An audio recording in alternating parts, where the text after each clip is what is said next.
Hey y'all, it's Belle. Welcome back to my channel. Today's video is going to be another read with me, simply because I don't have anything else. It probably would have been a recent read, but I am so behind on book reviews because of this funk that I'm in. So I don't have, I think I have one review done that could go in the video, and then I have like 10 that I still need to do. I don't know what the ambiance noise will be. It'll be rain or fireplace or something.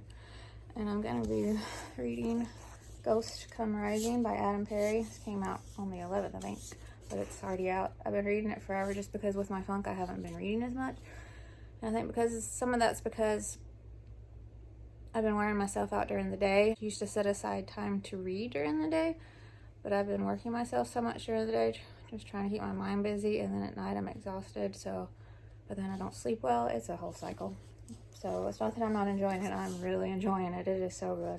But this was sent to me by Little Bee Book, so I really want to get this finished so when I get my reviews up to this point, I can have a review. But anyway, I want to read this. I'm almost done with it. $1.99. I think they still have that giveaway on their Instagram, the link in their bio all month for this. But I hope y'all enjoy the video.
Alright, y'all, that's it for this video. I hope you enjoyed it. And if you'd like to subscribe, I would love that if you'd like to. And I'll see you in my next video. Bye.